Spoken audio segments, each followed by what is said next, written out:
All right. I think we're ready to go live. We'll do it live. Fuck it. Hello, everyone, and welcome this evening for a very special edition on my channel here. My name is Tom, the Shagsworth. Thank you for joining us. Today I have AxelDG and I have SonikBuster here with me. SonikBuster just below, Axel over here. Thank you guys for joining me today for a discussion on our always favorite topic, cancel culture. Favorite. How are you guys tonight? Doing okay. Enjoying coffee. Same. Yeah, I'm Cheers. doing all right. And Axel, it is afternoon for you, so good afternoon to you, sir. It's only 2 o'clock. It is almost midnight here. At 2 o'clock in the future. You're from the future, correct? Yes. Yeah, it's Saturday. Lovely. What's the future like? Hot. Hot. Yeah. I hope we get some of that heat. It's supposed to be a little bit nicer here in the high desert of Utah, so hopefully the next couple of days you can share some of that heat with us. I don't think you want Queensland heat, dude. Like Queensland just has it's like summer for like 3 seasons and then winter for like 3 weeks and then back to summer. I would love that's that. what Queensland is. Well, and the reason I would love it so much is because I actually spent the last 8 years in Hawaii, so I'm used to like the nice warm weather 360 days a year with like 5 straight days of rain where I lived. Nice. Yeah, it was pretty sweet. But COVID decided to rear its ugly head and change the plans a little bit. So now I find myself here in Mormon country. That's a lot of fun. No. Wait, so you moved states because of COVID? Well, yes. So the previous industry I was in, I was part of the restaurant industry in a resort, and because of COVID, it literally shut the entire state down. So the economy in Hawaii is like 90% tourism. So as you can imagine, it put a lot of people out of work. And because of that, unemployment became a logistical nightmare. And I didn't see unemployment for about 8 weeks. And during that time, my landlord still required me to pay rent. And it was a really like I had to like beg for like breaks on rent so I could like continue to pay and then also buy normal groceries.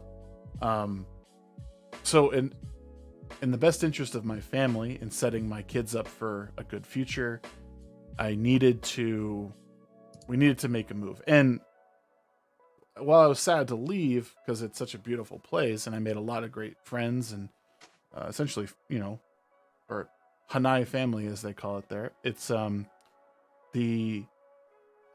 just needed to think the bigger picture, and I ended up buying a house here, and I pay less money on my mortgage than I did rent there. So overall, it was pretty smart move. That's awesome. Yeah. So here we are, and then through COVID, I think a lot of people started experiencing some shiesty business. COVID put a lot of people, in their homes, not a lot to do. At the beginning of 2020, there was a lot of big news stories happening. George Floyd, all that stuff. And that's at least where my red pill started to dissolve. And I started asking questions. And because of that, people like myself, you guys started to experience big backlash from maybe your communities. Me personally, it wasn't so much an online thing as much as it was a family and friend thing, like real life people that I knew, especially on Facebook, started basically telling me that I was being indoctrinated, that I was being, what's the word they used? Brainwashed. Brainwashed. Yeah. Mm. And it was really hard to hear because these were people that I considered really good friends and I thought that I could speak openly to. And just asking simple questions like, hey, this doesn't add up. You know, there's this narrative that, you know, orange man bad. And I don't know, like I you know, it didn't make sense because I started looking up these answers. I wanted the answers. Like, is this person really bad? Is he a white supremacist? Does he not denounce white supremacy? Did he say this particular thing? And all, you know, time after time, it turned out that none of those things were totally true. And then I started thinking like, well, you know, surely there has to be some good policy out there that he enacted, Trump that is. And as I started asking these questions, people were like, no, that's not possible. How could you say that about someone who, you know, spoke so poorly of women and who hates brown people? And I was just like, well, that's not what I'm seeing. You know, nothing's adding up. So why is it that my innocent questions are being met with such vitriol and hatred? And eventually took myself off of Facebook because of it, because I just couldn't deal with people's stupid behavior, put it that way. You know, Facebook sucks anyways. It really does. I mean, the only thing it's good for, like, I mean, I stayed on there because I wanted to try and talk to people, but I also wanted to like share photos of my family and still connect with family. But even those relationships started to break down because no one really wanted to have a conversation. They you know, it became this like back and forth ad hominem, and nothing went anywhere. So that kind of put me in my place. And then when I saw that, you know, the cancel the culture community, once I saw Gothics doing, basically looking for people to build this community, I thought, yes, thank you. Like finally. Yeah, finally someone understands, you know, like what's going on. And other people understood. There was other people out there like me, because all I did for 6 months was talk to my best friend on the phone. I'd call him up like every night and I'd be like, dude, what is happening? Why are these news stories like this? And everyone's saying this. Bah! Like my head was about to explode. So because we've been building this community for a while, you guys have been a part of it, been a part of the stream team on Twitch. Thank you, by the way. Thank you for, you know, joining up with us and kind of making this community what it is. Oh, what is this? Go away. So I wanted to take this time to sort of speak with you guys and get a idea of how this all happened with you. SonikBuster, we actually talked a couple weeks ago. So I wanted to start up with Axel. So take it away, man. Yep. Tell us a little about yourself.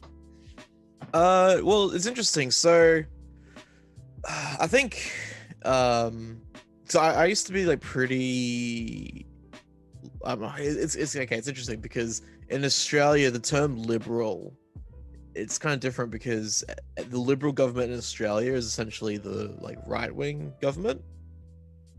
Interesting. Yeah, so I didn't know. yeah, so like the Liberal Party in Australia is sort of like they sort of represent like it's sort of like a conservative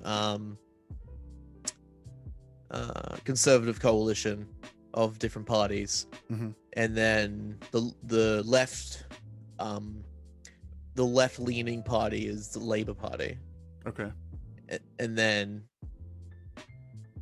yeah, so for me personally, it was back in when was it? It would have been 2017, and I was pretty left then, and then I was about to start university, and I was studying social services. So I was definitely going into like the epicenter of far left, very far left ideology. And a couple of weeks before uni started, my cat suddenly died, and I went through a really rough mental period after that. But I continued going to uni, and I was just like some of the stuff I was talking about university was just it seems so ridiculous to me, just like on the face of it. like I remember like the we did like this. One of the units I had to do was about human rights, and the first lesson was about more moral relativism, so Mhm. or objective morality and stuff like that. Oh man. So and I was just like, well, I was sitting there going like, well, some things are just not right. Like some things are just not good no matter what. Right. No matter what way you spin them, they're just not good. Right. And yeah, and then meeting like literal communists who are like trying to organize things at the university was just super weird. Because I just like, it was just, I don't know, it was definitely like a weird moment for me where I sort of just started to shift.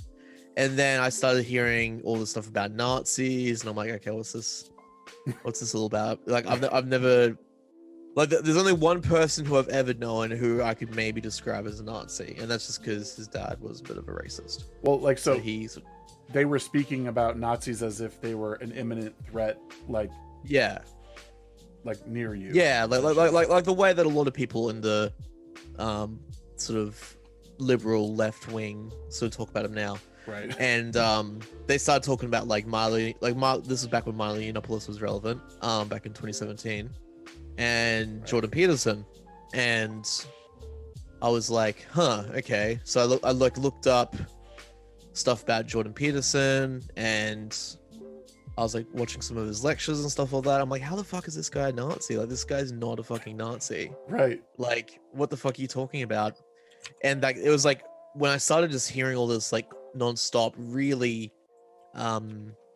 negative rhetoric about people that was completely not true. Right. That was definitely like a massive wake up moment for me, because I was just like, yeah, this is like, all this stuff is bullshit. It's like, even someone like Milo too, like if you take Milo for what he is, a provocateur, like he literally is someone who says something to say it. And as far as the United States goes, he's like, there's freedom of speech here. I can say what I want. Like, just because I say it doesn't mean I like hate you. It just is a fact, or it is that thing. And because I was right where you were with like, I started hearing about Jordan Peterson mainly through, I think, Joe Rogan. And then all that stuff was like, people were like, oh, this guy is awful. He's a horrible human being. And then I was peeking at his lectures like, what's wrong with this? Like, he's a clinical psychologist who clearly has an understanding of the human mind and like people's interactions. Like, I don't see what's wrong here.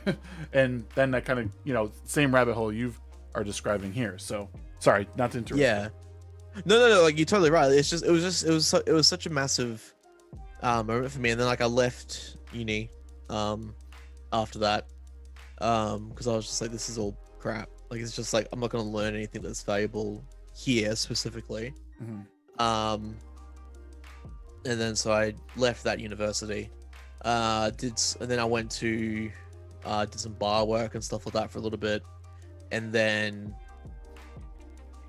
I ended up going to, so like after a while I sort of like was listening to a lot of Jordan Peterson stuff, and I wasn't sure where to sort of go with regards to like a potential career or a future or whatever.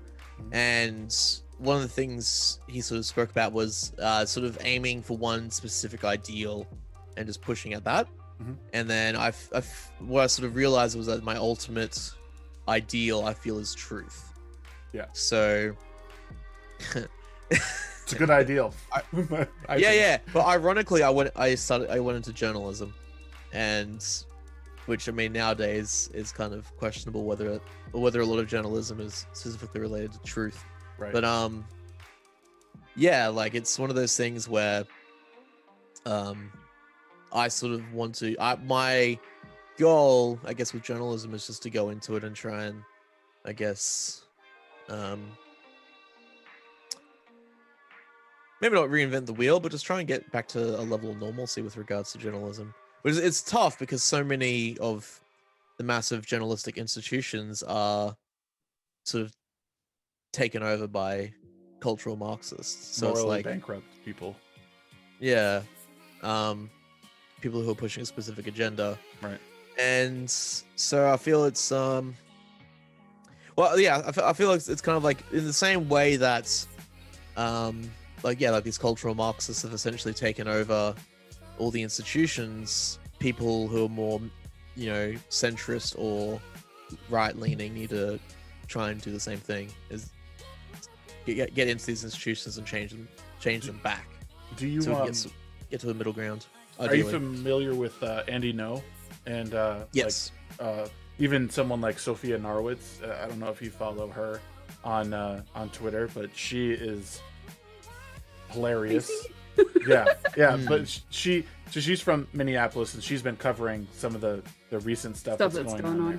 Yeah, and she's a game journalist by like trade is what she does, but she's been caught up in a lot of weirdness in the past, and she's been doing just that. She's been calling out a lot of the BS that's been going on with these game journalists, and she's been attacked because she's trying to expose these people as frauds, and it kind of is reminding me of what you want to get into. Is like you want to document and be a journalist, but you want to do it the right way, without the agenda, which is it's good.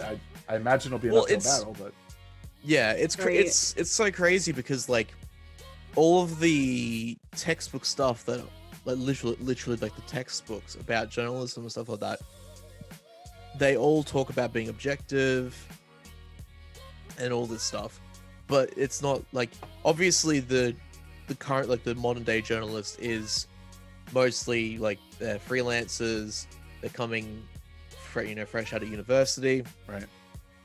Maybe some of them didn't even study journalism. Maybe I imagine a fair few of them were probably arts degrees, and then fell into journalism. Right. Journalism. But it's frustrating because I feel like it's an important part of society. Like it's in the traditional sense, it's known as the fourth estate, right? It's designed to hold the establishment accountable, and what has happened now is that all it does is reinforce the establishment. Exactly. Truth. That's what it's become now. Right. So it's when it comes to journalism, like some people, I'm like, they're like, oh well, you must only read these over here because this is how you think. I'm like, no. What I want is the truth, even if it's not what I like, even if it's not what I agree with or not what I had hoped for. Yeah. Just tell me what actually happened. I don't want to know what you think maybe probably happened according to like a certain idea. Right. It's that idea of research. And, with as much as everybody talks about science, I'm like, that's just basic scientific method is like, I have a hypothesis. Fair point. It's okay to have an idea, test it and see if it's true. Right. And if it is. Repeat your results. Yeah. And that's the problem is that I don't think people realize the amount of time that these things that it takes, that what it's all about now is being the first to say something. Like this thing came out or something happened in the world, a news station grabs a hold of it and wants to be the first one to speculate on what happened, when that doesn't do anyone any good because like the no one reads a retraction first of all. Like everyone's taking what was said and running with it. Oh, they said this, and then as we know, the game of telephone turns everything into a just big jumbled mixed up mess. And absolutely. And there's so much that can be lost in translation. Like I can actually count dozens of times at this point in history where people went, oh, this person's being serious. And I'm like, no, that's very obviously satire. Mm-hmm. Yeah. But they just saw like the thing by itself and went, oh, yes, they actually think this. Right. And like, even like the implication of what someone maybe like what someone thinks happened. Like, oh, so-and-so said this. What he meant was like, wait, they'll add things to it. Like, you don't know that. Right. Yep. And I've been guilty.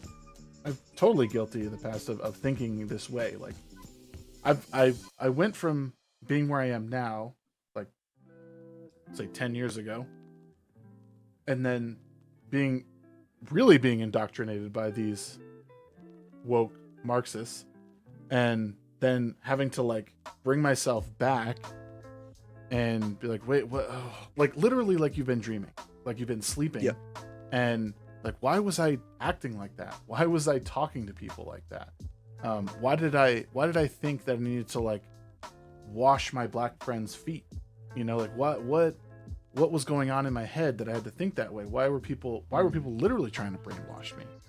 And I would listen to Trump early in his presidency and be like, oh, what he meant was this. Like, huh?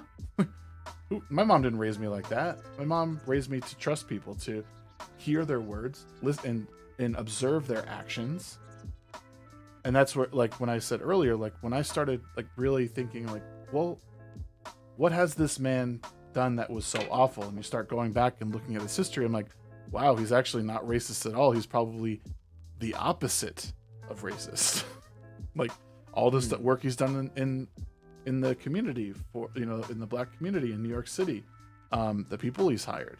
Well, sure, he's got a filthy mouth, but like, I think the big difference with the way that people used to approach helping people versus the way that people help now is huge, because now people go, oh, you're black, so I need to help you.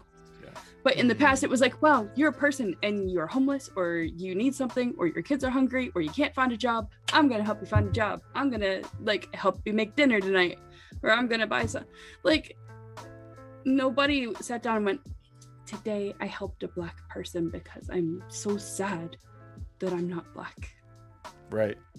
It's weird. I'm over here like, who does that? Yeah. I literally had never ever met anybody who talked like that or did anything like that. But now it's considered, it's pretty common. On some level, a good thing to do. Yeah. It's like a race clout chasing. Oh, totally. What it is. Something like that. It's super weird. It's like what do they call it? What is Sofnar talks about this one? Grifting or whatever. Grifting, yeah. Mm-hmm. Yeah. It's really weird how it's sort of that sort of thing has come about, because it's like but there's sort of like this old ideal in Christianity, I guess, where basically it was considered not good to pray in public. It was because considered, like it was like virtue signaling. It was like virtue signaling. It was like exactly. it was like showing off that you're religious and how seriously you take your religion, right? Oh, yes, look how pious I am. Look how much I pray, and I'm fasting too. I'm not eating, just so you know, because you need to know. Yeah, exactly. Yeah, it's sort of the same thing, but I guess it's sort of the religion's changed. It's become a godless consumerist religion, as I've called it several times. Yeah, it feels like religion. I feel like growing up, specifically, I had, especially in late high school, a lot of my friends were part of the LGBTQ community, etc. And like, oh gosh, just my brain just completely died. I'm so sorry. Can you join the repeat club? That? It's all right. Literally the last thing that you said. I'm so sorry. I had a train of thought and it just like derailed. That's so good. Well, one thing I'm sorry about that. No, you're fine. If you think of it, let us know. But I do want Axel, when it comes to like cancel culture specifically, what happened with you? Like, what was your like moment that you're? Yeah, well, it's I guess it sort of happened during my awakening. So like when I was sort of going through that phase where I sort of realized that a lot of the stuff that people talked about was BS, and I started calling it out on social media, and like for the like my best mate is still my best mate, but like other people who I was friends with, I'm no longer friends with, because you're a white supremacist, right? Yeah, exactly. Yeah. I'm just kidding. He is not. He is not a nice girl. Well, it's funny you said it because like I put on my Twitter, sorry, not on Twitter, on my Twitch profile, anything I say, any statements I make should be assumed to be a joke unless stated otherwise. Because I say lots of like just outlandish statements. Like last night I was watching the Resident Evil 8 showcase. Okay. And the chick who was presenting it was talking about how she's like, it's the 25th anniversary and it's been you know, she feels like she's been a fan of it since as early as she can remember. And I was like, how old was she? Like 4 when it came out? And then I said, it's hard to tell how old she is because of how much makeup she's wearing. Oh boy. And then yeah, well obviously that's kind of yeah, but like obviously I'm joking. Like right. I'm not trying to be an asshole, but like it was just like a funny thing I thought of at the time. But like some people would get super fucking offended by that. So weird. Like you just can't. Yeah. Like why can't you criticize people anymore for just like this stupid shit like that? Yeah. Like, Well, it wasn't even like a criticism. It was just like yeah, it was just, you know, it was a random comment like that. But like you think that like if someone who had a bigger platform said something like that, they'd probably get completely. Yeah, that could get lambasted, man. That would get get completely destroyed. Well, especially because you're talking about a woman. Like, how dare you? Yeah. Oh yeah. Oh, it's like, yeah. Well, it's so weird how that stuff works because like, I mean, even like a couple of years ago, as we were talking about before the show, like we're talking about how, you know, 6-7 years ago it was about sexism and feminism, and now it's about race. The general social justice discussion. Right.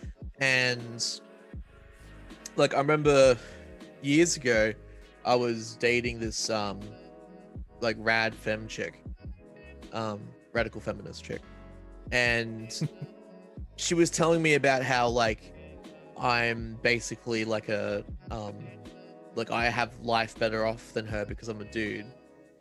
And I was just like, hold on a second. And I said to her, like, what school did you go to? And she's like, oh, I went to this Catholic private school. I'm like, okay, I went to a public school. How much do your parents make again? Oh, your father is like, he is the director at this hospital and makes like 6 figures.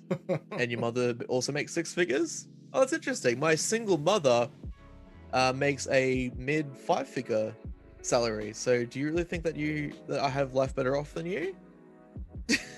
like at the time I worked a minimum wage job and you worked a more than double minimum wage job. Do you really think that I have a better off than you? Really? Yeah. Because I'm a dude? I don't think so. I don't think that's how it works. Such a weird thing. I feel like people they don't acknowledge one like of those things, separate privileges like that, you know. Yeah, I've noticed that especially working in like the music and gaming industry, there are a lot of companies that actually do give preference to guys over girls or vice versa, but it tends to be the ones that are barking the loudest going, oh, you need to like make sure that you're meeting your quota of enough people of a certain kind or something like that, that tend to be the most egregious offenders who are actually like causing a wage gap. And it's not a wage gap across the nation, it is a wage gap within a specific industry a lot of the time. Within maybe even a specific company. It's not as broad of a thing, I guess, is what I'm saying. Yeah. Well, it's like from what I understand, when it comes to wage stuff, at least in Australia, and I'm assuming it's probably similar to a lot of other Western countries as well, is that it's sort of like, well, certain people gravitate towards certain industries, right? So like, for example, nursing and teaching is predominantly female, right? Like in Australia, at least, it's like 80% of teachers are female, right? So it's 4 in 5 teachers are female, 1 in 5 is male. Teaching is actually a reasonably paid job in Australia, but it's not like it's not a fantastically paying job, but it pays like enough for you to make a comfortable living, and like if you have to move to be a teacher, the government will cover a lot of your expenses and stuff like that. If you're in the public system, at least. But then, like nursing, for example, nursing in Australia is about 45 to 50k a year Australian dollar, so that's about 30k American. So like it's not that good when you consider what sort of work it is. It's not that good, but predominantly women work in nursing, so of course, in that instance, women are going to make less than a lot of guys do, because a lot of guys go into trades. Like trades in Australia, it's like 95% men. Right. And it's not because there aren't women who want to be who are not getting into trades. It's because there's not many women who want to be tradesmen. Right. It's true. Yeah. You know, it's one of those things they push a lot.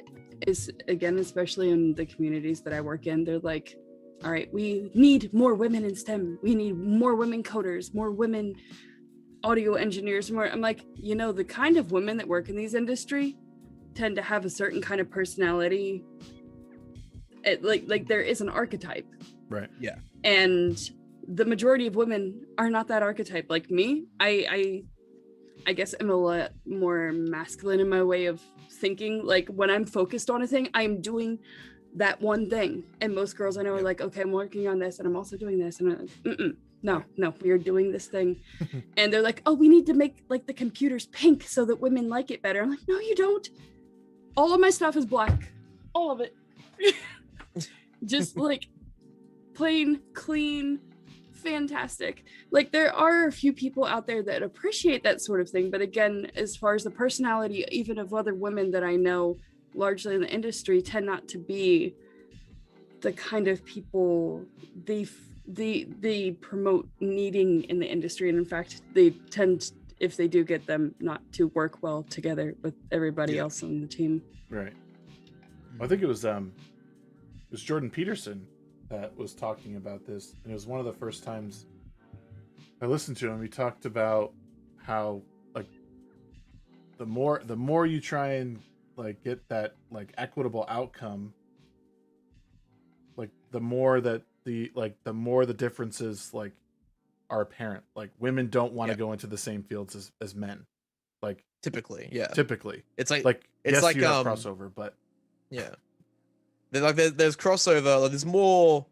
Like it's sort of like I mean, so I hate when people say like the bell curve stuff is like racist or whatever, or sexist. Like I don't know if you've read much about it, but basically like it's sort of like when you have the differences between men and women, they sort of cross over, and the most common stuff is like right in the middle where we share a lot of similarities, but like on the extreme ends of each spectrum is where the most of the differences lie, right? Which is why, you know, if you were to pick, you know, the 100 most violent people in the world, like 99 of them would be men, right? I've heard this out of 100, right? Because men tend to be more violent than women, right? But like the most violent woman is more violent than most men, right? But like the absolutely most violent woman is more violent than almost all men. But it's at the extremes where there's way more violent men than there are women. So that's why there's more men in prison. A lot more men commit violent crimes, so on and so forth. Right. And it's the same thing with like STEM. Same thing with why there's so many women who work in nursing, social work, disability support. Like I do disability support sort of casually, like contracting work, just sort of making ends meet every now and then when I need to. And there's like no dudes. There's like I'm seriously like a unicorn in this industry. There's no dudes that work in this, man. It's crazy. There's there's a genuine like need for more men, because a lot of guys who have disabilities, they want male support workers, but there just aren't that many male support workers. Right.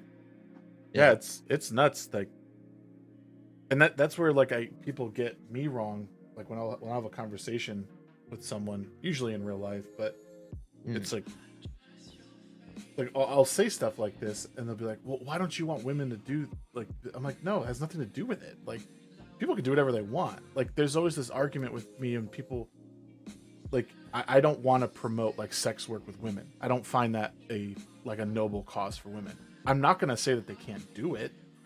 Yeah. I'm not gonna sit there and say no, absolutely not, that's not for you. No, like you can do whatever you want, but don't expect me to endorse it.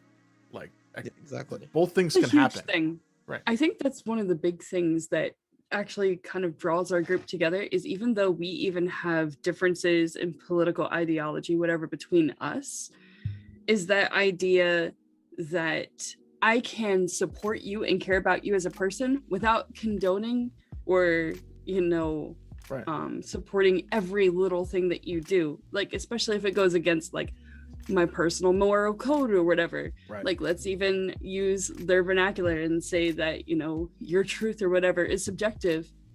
I'm gonna live my truth, right? Right. But I don't need to force what I'm doing on other people, on somebody else, and you don't have to accept what I'm doing. Right. It's wild. I don't need your approval. Right. Yeah. Or it's wild that people would expect that. Like that's what blows my mind. It's like I don't like, I'm not a Trump supporter. I never was. But like I'm not going to ignore good things that happen, like that come from a person. You know what I mean? Yeah. Like it doesn't, and then people are like, well, Hitler probably did something really good. I'm like, what? Like, no, that's not what we're talking about. Like, I'm not talking about Hitler. First of all, I'm talking about a New York real estate mogul. Like, a guy who had a TV show about, it's just. You're fired. Like, right. Yeah. Like this is, we're not talking even remotely about the same thing. And like, yes, I don't have to support everything you guys do. Chances are you guys will do something that I don't care for. But that doesn't mean that you aren't good people. Like,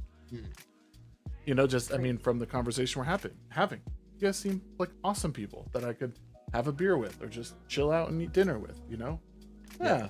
So it's weird to me that people expect, or I guess I saw it the other day, the perfect was like people require others to pass a purity test that they themselves would never be able to pass. Exactly. Yeah.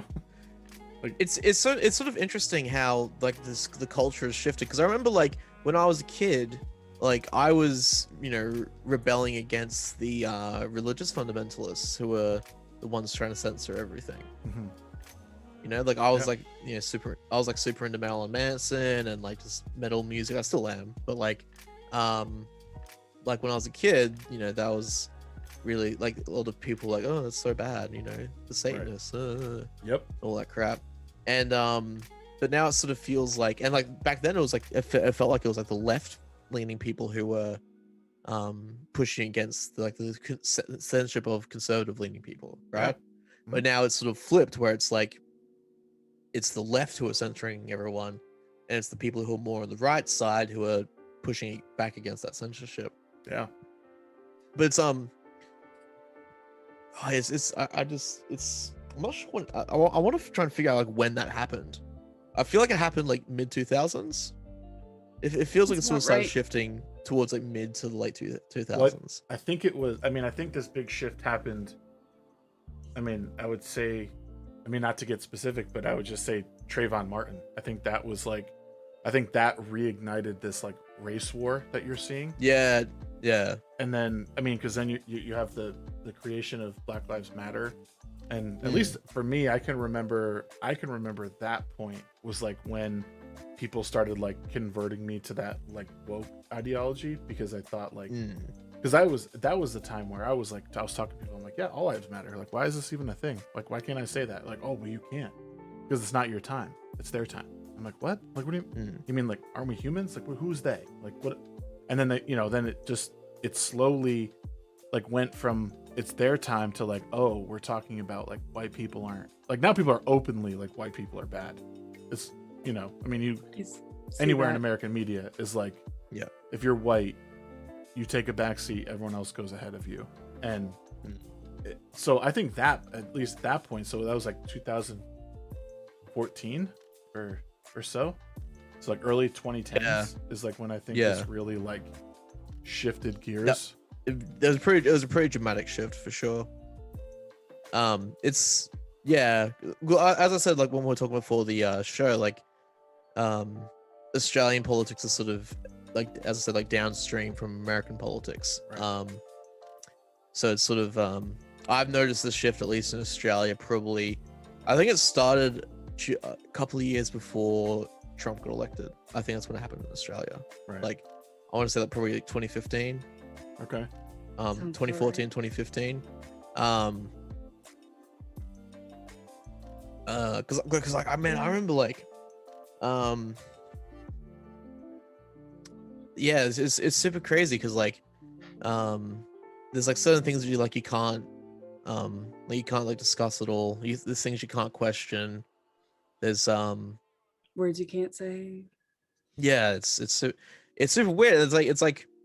It's kind of that thing where it's like, yeah, like we sort of said it earlier, where it's you know, you might not necessarily agree with everything that someone says or does, but it doesn't mean that you have to like hate everything about them.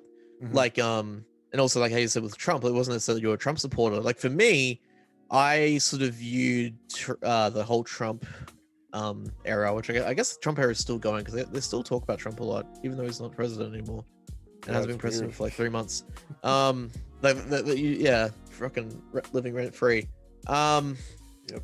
Yeah, it's like I sort of viewed him as like a shift in the culture because what I was kind of hoping was that maybe, you know, if he got elected again, that it might wake up the traditional liberal side and maybe shift some people from the work side, maybe make them realize that it's not working, that like attacking people viciously over nonsense is not going to work and it's not going to change minds. That the best way to change minds is to have a conversation, not to silence it. You know what's funny you say that? I honestly think that now that we are where we are with Biden in office, I find that we're seeing people with that mentality now. Because I think if Trump was elected again, you would have seen a lot of American cities burn. Yeah. Like they talk about the January 6th insurrection, like it was like the worst crime against humanity. Like if Trump had been elected, you better believe that Antifa would have been out there with torches, like burning these blue cities to the ground. Like, yeah. But since that didn't happen, you have a bunch of people who simped on Biden for the first couple months, and now they're starting to see like what he's really about, the things that he's doing, and how he's acting, and how he's just kind of not really there.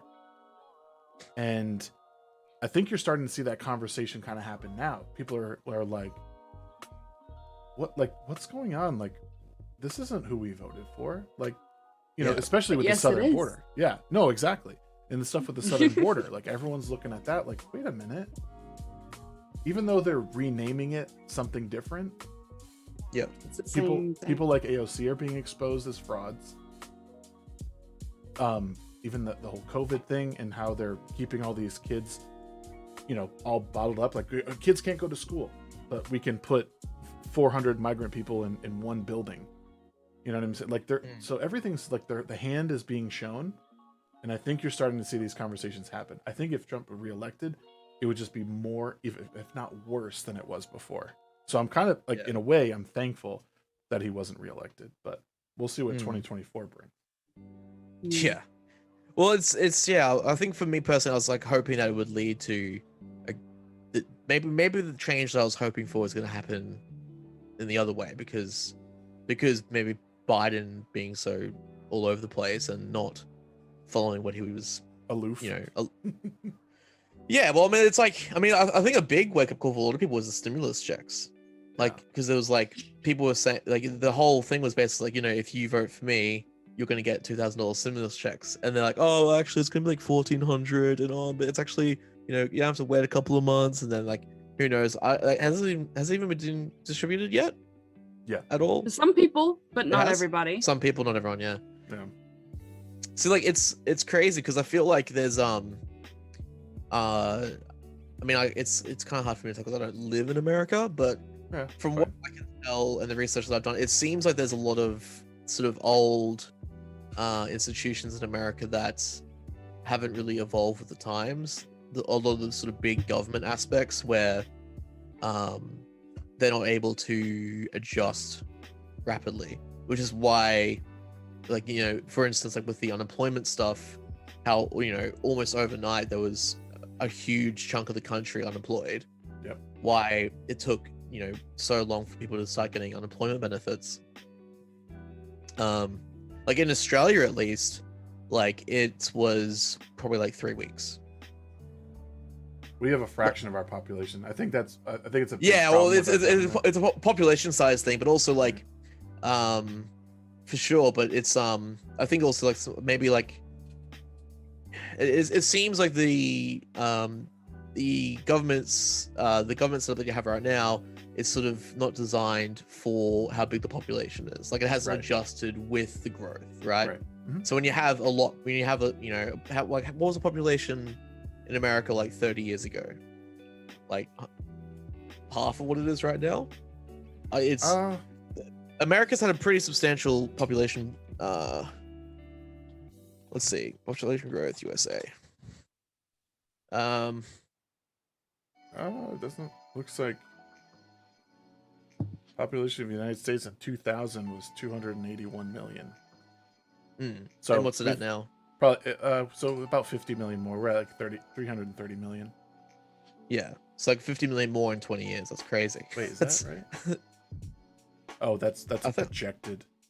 Yeah, 350 oh million, yeah, because it's kind of hard to tell because of immigration and stuff like that. Yeah. But like that's 2 Australias like in population in 20 years. That's crazy. Yeah. Right. But like the like, you know, like the unemployment, whatever government department handles that, they obviously haven't really evolved to make up the difference of that size. And then you have all these issues where like with the COVID relief bill, like it was just like this, they just kept ramming in more legislation and different bills and stuff into it, and it just delayed the process longer and longer and longer, and just there was no, like, it's, I guess like democracy got in the way of it. Like because it was just, you know, all these different politicians trying to get their own way and stuffing crap into it, and then disagreeing on what crap should go into it, and then when really, you know, nothing, technically none of it should go into it because it had nothing to do with exactly, like helping. It should have been like 2 pages. Yeah. The title page. What was it? 600 pages? And then the details. Yeah, it was like, I think it was a lot more than 600 actually. But yeah, I mean, like, but like we shouldn't be giving, you know, $300 million to Pakistan gender studies or whatever it was. It's like, there's like, it's just what? Yeah, a relief bill to help America. Right. Yeah. Yeah, it's go ahead. It gets like, I guess it sort of gets all slowed down, and no progress can really be made when it's all, there's so many different people trying to get their own little things in it, and then like I feel like in Australia at least, and again like population sizes and all that stuff, but we sort of had that stuff solved pretty quickly. Right. Like within a couple of weeks we were like, yep, here's a plan for, you know, we're going to give businesses X amount of money for each of their staff, and basically to like keep their jobs on ice, right? So that like the people would get paid, the business could keep open ideally, and you know, when the time came, you know, they'd be able to reopen and they'd start working again. Yeah. You know, all the people who got all of a sudden unemployment, they like accelerated the process of approval. So normally it would take like it used to take like 4 to 8 weeks for approval. Yep. From the time you signed up. Same. But then they adjusted the process and they got it down to like less than 2 weeks. Right.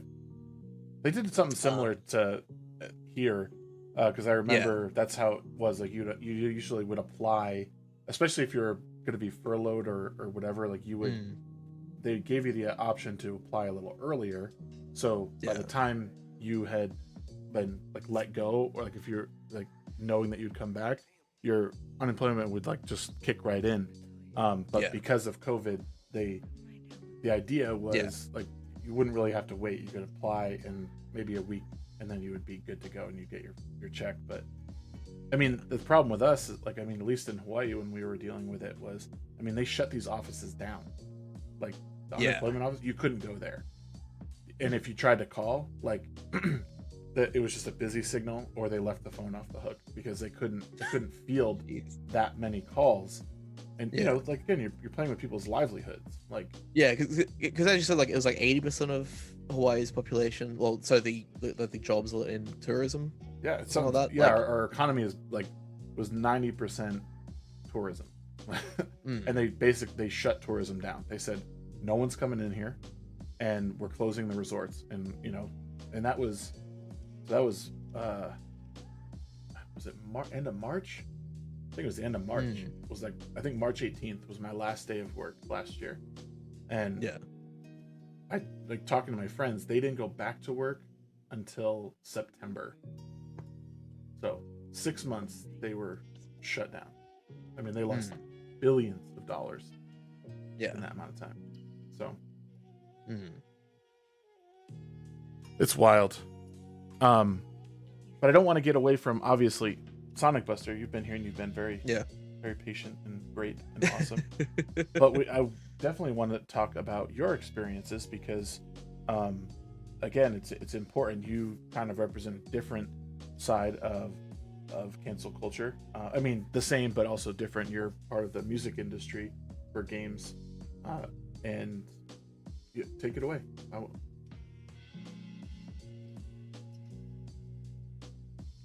Oh, I can't hear you. Yeah, I can't hear either. Your microphone.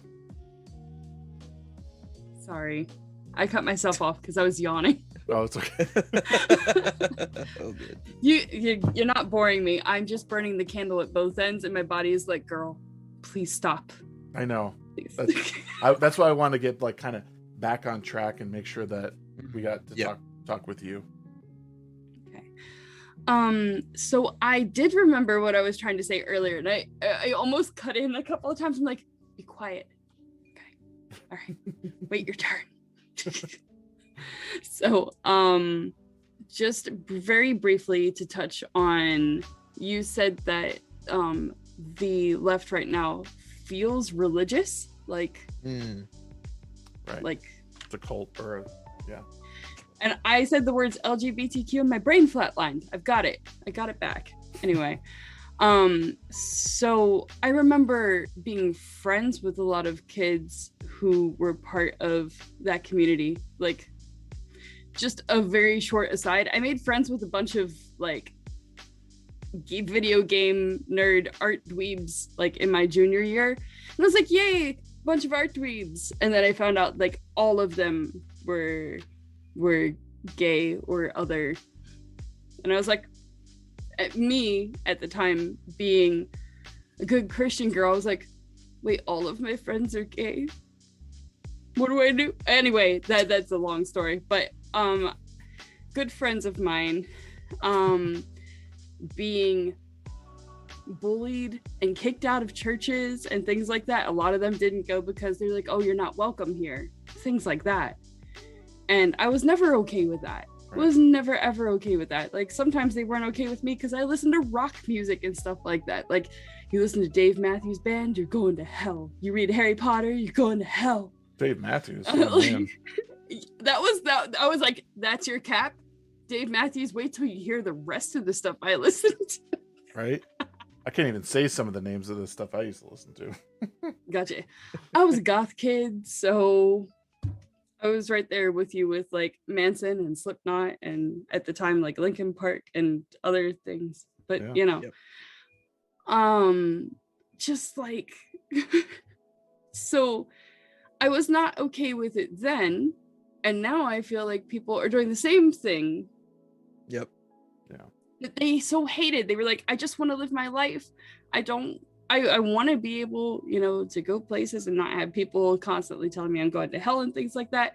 And even though the left isn't essentially saying you're going to hell, but they're like, pardon me, am I allowed to cuss on here? I didn't even ask. That's fine. Okay. But like, they're like, oh, well, if you are left of center, but not far enough left, you're fucked because you're brainwashed. What? Yep. I watched a friend ask some questions. The questions had to do with turfs, which at the time I didn't know what that was. He was like, what's a turf? And instead of people going, wow, here's the definition for it, et cetera, they went, you don't know? You should know, because you're a part of this community, and you not knowing is hurting people. And because you're he's a white dude, and because you're a white dude, like, you have a greater responsibility. And I'm like, and they just ripped into him. And in him, instead of going, wow, you all are assholes, he went, oh, I'm sorry, I need to fix myself and stop asking questions. Oh no. And having any kind of curiosity. And like, he went completely, like, I feel like he was pressured to go further into that community in order to appease the angry mob of people. And he just willingly jumped into it. I'm like, did you not see that these people were willing to hang you, hamstring your jobs? Like, he lost job after job after job. He lives in the San Francisco area. Like, he just lost gig after gig and had nothing. Yeah. Because he asked what a turf was. Yeah, that's wild. I mean, I wouldn't expect anyone to know what that is. 3 years later, he was like a completely different person, but maybe not in the best ways. He had become the thing that at that time he had fought against. He's like, well, you can't just like tear people down without knowing who they are. And then I woke up one day and he was posting somebody else's account going, oh, if you're friends with this person, putting their information on blast. Oh man. Just so you know, you're friends with a Nazi. I'm like, who are you? Where did my friend go? Yeah. So, like, yeah, it did become like a religious kind of thing. It's the same thing on opposite ends of whatever spectrum that is. It's religious fundamentalism is what it is. It's not even like a religion. It's like fundamentalism. Which is like, you know, like at least with like the Mormon religion, like there's a lot of great Mormons around here, but the fundamentalists are weird and they're crazy. Like those are like the polygamists, right? Those are the ones that you know, that still follow like Joseph Smith, like to the ends of the earth, like weird stuff. And they don't. I'm a Christian. I've been around a lot of. I've been around a lot of really great Christians, and I've been around a lot of really crazy ones. Yeah. And there are both. I will acknowledge that there are both, and I have no problem calling them out on their bullshit either. They're like, you're a Christian, so you're on their team all the time. I'm like, well, I just got done telling you I'm not okay with them going, oh, you're gay, get out of the church. Like, if your goal is to help people and you feel like there's something that they need to work on, the best way that you can inspire them to work on their issues is to tell them they're fucking going to hell and they're going to die and they're not welcome in your house. That'll make them feel loved. Right. Yep. And like willing to hear what you're going to like. No, that's not how any of this works. Yeah. It's never how that's worked. It's really sad because it's just like, I guess it kind of reminds me of like Jehovah's Witnesses in a weird way. Yeah. Like just this like sort of like excommunication if you so much as question anything related to the ideology. Yeah. Yeah. It's super wild. Like it's just I don't know. I feel like it goes against everything that like original liberalism was about, but then it's like it's not really liberal, is it?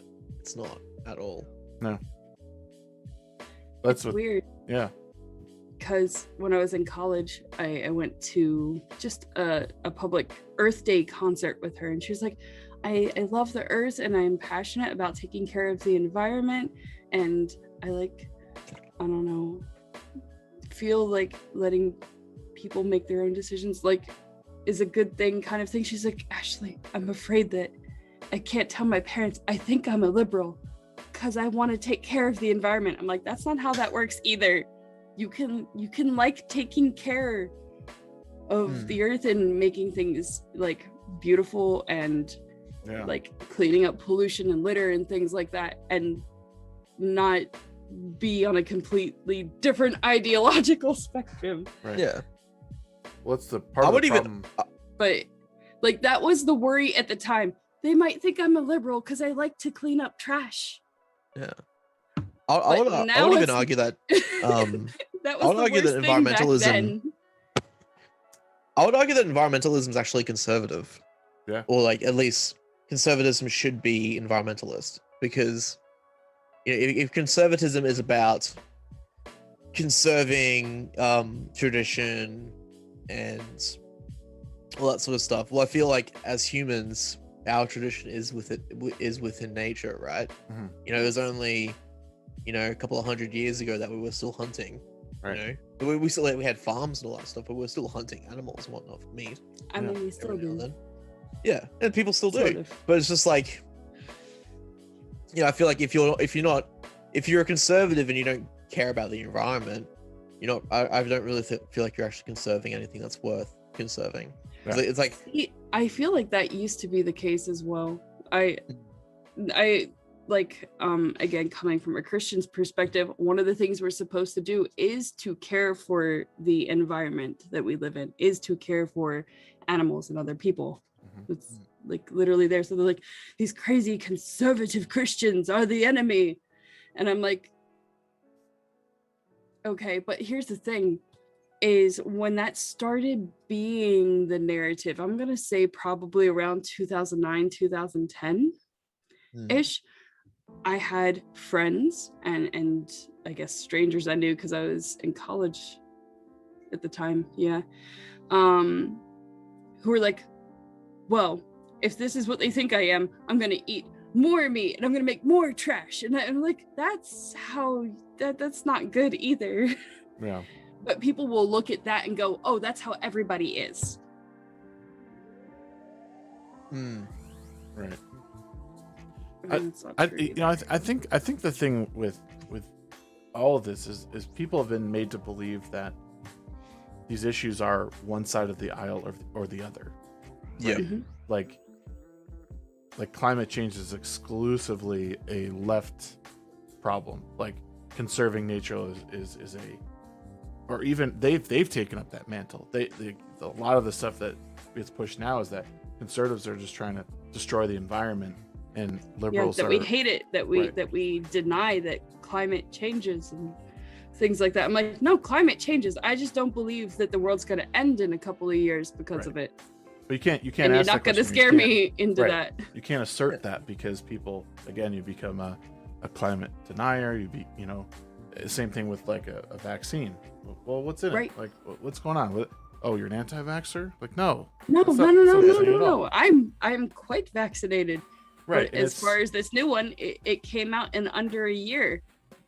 Right, Pardon me you for can't- being skeptical, but no, they're- yeah, part of the reason they don't release these things often within 5 or even 7 years is because they need to determine long-term possible side effects and things like that. They're Mhm. like, oh, anti-vaxxer. I'm like, are you saying that side effects aren't a thing? Because we still get ads on YouTube and the TV saying, if you have mesothelioma because of exposure to asbestos, right. you know what I mean? Like, right. long-term effects of different things is something worth considering. Yeah. Yeah, exactly. I mean, it was only like what 70 years ago that people still use lead and everything. Yeah. Right. Like, yeah. yeah, like it's one of those things where like it's I mean, like, Jesus Christ, like in Australia at least there's been a lot of controversy around the AstraZeneca vaccine. AstraZeneca. Yeah. I mean, like, I'm personally not going to take the COVID vaccine for quite a bit. I mean, Jesus Christ, the last vaccine I got the flu shot last year, and it wrecked me. Like, it was seriously like 2 weeks of just like pain Ah, that and sucks. sickness, and I was And just usually, like, what the flu usually lasts no more than 3, maybe 4 days. yeah. Yeah. I also So don't it's get like- the regular flu shot. I am vaccinated as far as against like polio, and I've got my Measles and all that MMR, stuff. measles, mumps, rubella, et cetera, Mm. things like that Right. have long proven to be Right, those an ultimate awful benefit. diseases. Yes, absolutely. Yeah. I don't take the regular flu vaccine either. They're like, why not? Aren't you worried you'll get the flu? I'm like, No. the chances are, because the last time I got the flu shot, I'm gonna get the flu. Yeah. And I got a greater shot of not catching it if I don't take the vaccine. Right. I was talking to my best friend about this like a week ago or 2 weeks ago, and we're just talking like, I don't remember the last time I got a flu shot. I was like, come to think of it, I can't remember the last time I had the flu. Like, I know I've gotten sick, like thrown up from food poisoning. But other than that, like, you know, I get a cold, I get allergies, but like I haven't. Maybe when I was a kid, like I think I remember having the flu. But like since high school, like I think in high school we were required to get one for whatever reason. But other than that, like, no, like I just, I'm too lazy to get it. I'm like, I'm not gonna go. Maybe tomorrow, maybe next year. You know? But I just never got it. So it's like, and that everyone's in my job. I work. My job is not with the government, but I work on government property. So because of that, we're like under really strict rules, and I was basically like told, you have to get it, otherwise you have a mountain of paperwork to do all the time. So you know, and the fact it was offered to me, whatever. My son is actually he was a preemie, so he was born really early, and he had some lung development issues, and he's had surgery on his lungs. So because of that, he is a little bit more high risk than most people. So that was one reason I said, well, this does in fact work. I am limiting his exposure to it, or the severity of it at the very least. So you know, fair enough. Part of the reason I'm not getting it is I've had COVID twice. My kid and my husband have had COVID twice. We got it when it first started happening around here in like February last year, and we caught it again around the same time this year, and it was not as bad. Right. I mean, I've heard people say, like, I've heard two different stories of it. It's like one guy was laid up for a month and it was like, you know, really hurting him. And then I've had other people say, like, I felt pretty crappy for a couple days, and then I got over it. And then, you know, the first time I caught it, I was down for about a month, and like the initial symptoms were only like maybe 3 or 4 days, but the lingering like cough and just shortness of breath lasted almost a month. And this time when I got it, I was only sick for 2 or 3 days, and most of it was just exhaustion, like almost like a regular cold, but with being extra sleepy. Oh, okay. And then the shortness of breath does come with that one and lingers for quite a while. So if somebody has like asthma or something like that, maybe it's worth the risk if it would be of a greater detriment to not have it. If you have like respiratory issues, I would definitely be cautious. Right. And actually, what's funny, you say that you've had it twice. Well, it's not funny that you say that. It made me think of December 2019. My son was supposed to get surgery in his lungs then. Him and I both got really sick. He was actually in the hospital, and I remember... Sorry, 2 seconds. Yeah, okay. Take your time. I remember being at the hospital, and the doctor saying, yeah, I'm not sure. Not really sure. Like, it could be pneumonia. It's like, but it wasn't really showing up. It wasn't showing up like normal, you know, like they tested for pneumonia, they tested for the flu and a bunch of other things. And then he ended up being on the little CPAP, like nose thing. Aww. He was having trouble breathing. He was like wheezing, and like his blood oxygen level was low. So we actually think, because this was before COVID became a big thing, but it was right around the time everything was happening in China. Yeah. So when we believe we caught it, there was no COVID test for it or anything like that. It was just before it hit the news. But we live near a big university with a large international population, so it's extremely likely. Yep. Yeah. So for me, it's like it's very possible that I've had it, and my son too. But you know, for his sake, I just thought, well, just be safe, and because I was on, you know, kind of like you guys. I was like, I'm a healthy guy. I'm young. I'm not part of the demographic that it does really affect. So you know, I think I should wait. And then my wife was like, well, you should do it because of our son. I was like, yeah, you're probably right. But if I hadn't had those circumstances, like I'd be right where you guys are. Wouldn't be doing it. Yeah. I mean, just for the simple fact that like, I don't know. Like people talk about long-term effects with COVID, and I'm like, what? Long-term? Like it's been a year. What's long? It's not long-term. Like you need 5 more years to decide what long-term effects are, and you know, it's like it just nothing adds up anymore. And the fact that even a conversation like this between us three is, I mean, it's good, I think, to have the public discourse, but like so many people would look at it and be like, who are these anti-vaxxers on YouTube talking about me?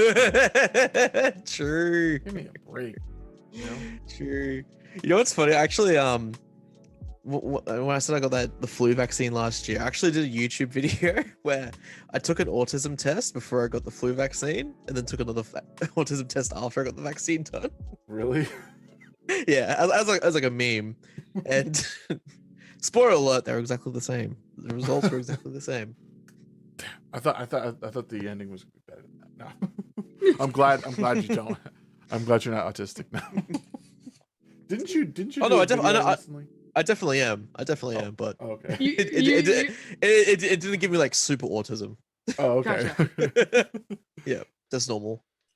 Was it you Just that did normal. the video recently with the masks where you put on? Yes. Yeah. I put on like 30 masks. When did it become How hard? did it feel? It became hard to breathe after like 4. After like 4, I was like, Wow. But at the same time, I also have like chronic hay fever, so it's like, Oh, yeah. okay. See, as far as the mask thing, I know that it's a very new thing to the US, but most of my students are in South Korea, and it's like an every spring thing. Everybody is wearing it for allergies, or if you are actively sick, they'll wear it so that if they sneeze or something, you know, Right. it mitigates. It's like a some. courtesy thing. Yeah. So the idea, like they've known for years and years, that you can help slow the spread of an illness if you are actively sick by wearing a mask.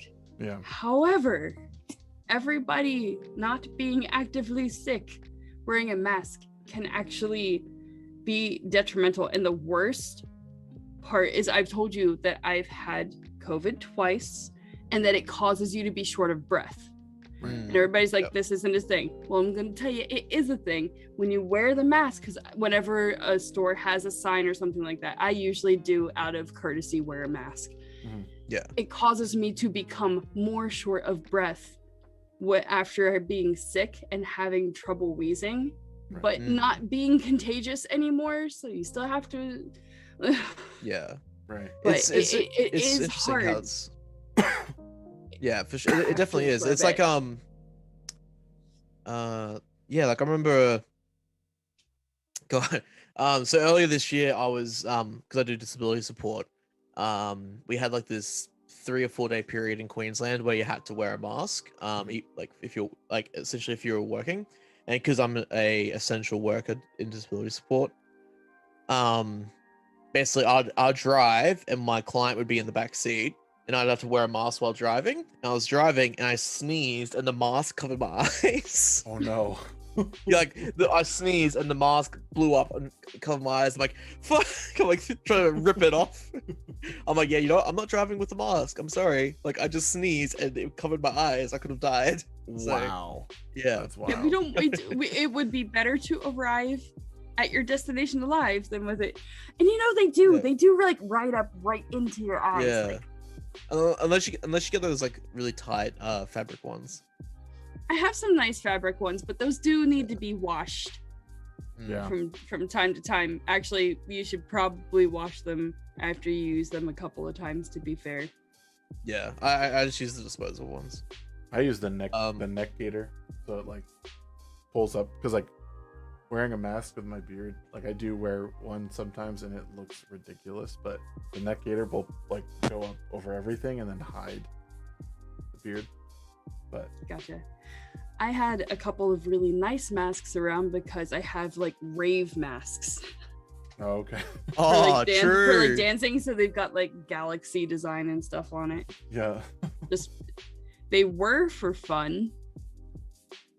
Anyway, Well, what's Axel got? Like, He's I've smiling got for this mask. Hang on a sec.